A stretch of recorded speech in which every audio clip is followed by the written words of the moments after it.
Okay, this is part 5 of dealing with TBS and Menaloid's historical reconstruction of the early church. It's changed greatly. Instead of hearing 4 different eyewitness perspectives of the same event, which sadly is what most uneducated Christians think that's what they're supposed to be reading in the Bible, we're hearing 1 non-eyewitness account and then 3 distorted and embellished versions of that same account by our other friends.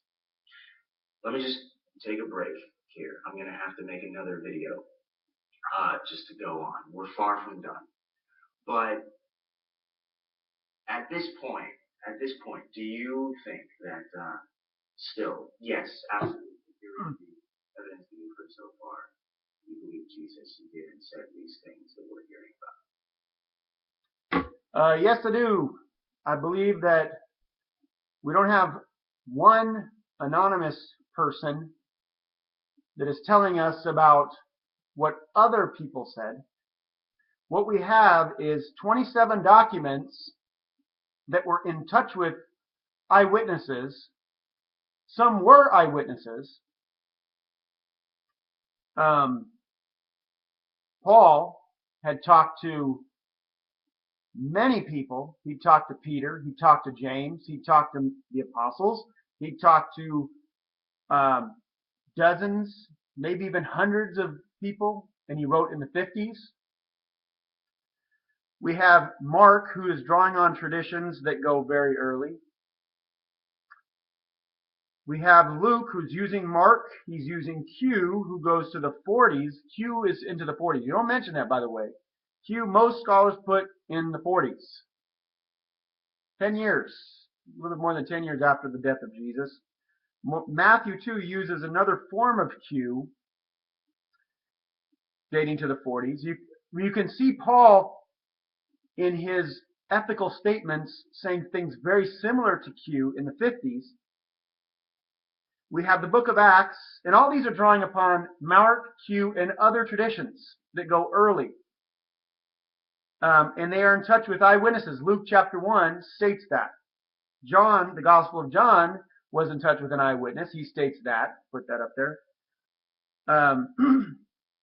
We have all the information in the book of Acts, who has sermons that are not the style of Luke, that are obviously traditions. They go earlier than Luke writing his gospel and not trace them back to the early church in Jerusalem.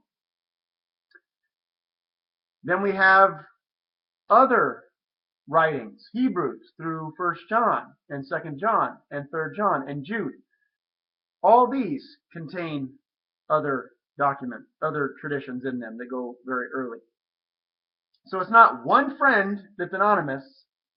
We're in touch with 27 documents that are drawing upon hundreds of eyewitnesses, at least hundreds of eyewitnesses, the original people that saw and walked with Jesus. And we can draw some very solid historical conclusions from that. So the general skeleton of Jesus' life and ministry, and even the death and resurrection, the empty tomb as well, by the way, most liberal scholars that I've read, there's a few liberal scholars that don't think the empty tomb is historical with the women, but I have read others that do think it is. Flusser, Burmese,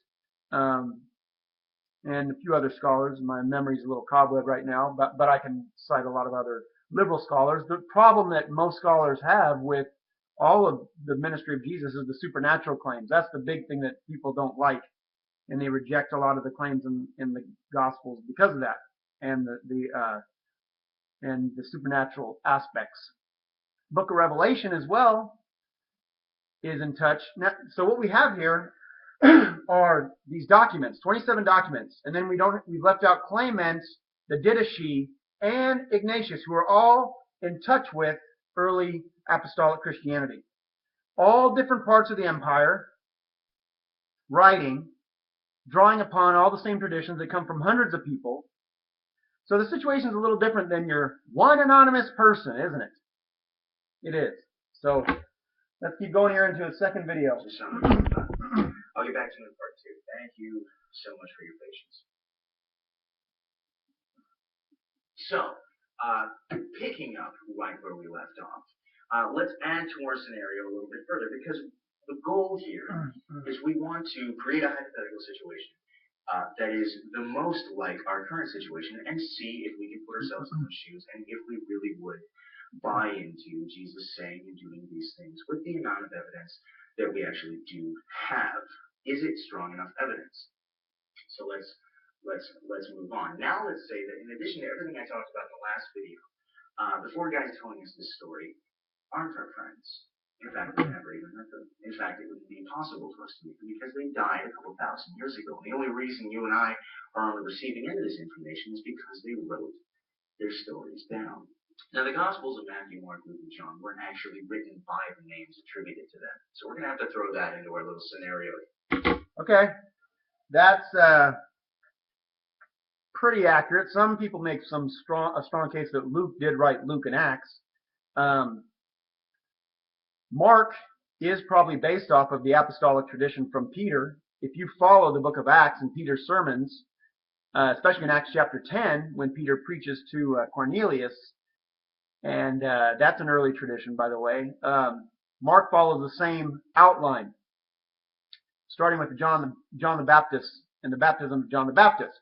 You read Acts chapter 10, Peter starts with John the Baptist. So Mark, and that's the significant figure in the Gospel of Mark, is Peter. So Mark is definitely in touch with early apostolic Petrine information. And some may even make convincing case that Mark is drawing from Peter himself, because he's writing so early. Mark probably wrote from Rome, and Peter died in Rome in the mid-60s. So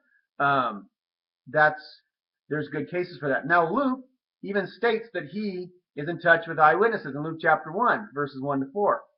We have the we sections in the book of Acts, where the author of the Gospel of the book of Acts, who's the same author of the Gospel of Luke, was in the Holy Land in the 50s with Paul for 2 years.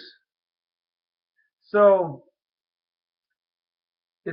when you strip away what he's saying, it looks a lot better. Matthew is probably written in Antioch, and Matthew's a harder document to understand who wrote that, or who that was in touch with. But he's definitely drawing upon Mark and Q, and other traditions as well. But Mark and Q are two big sources for Matthew. So anyway, we'll end that here and pick up the rest in the next video. God bless.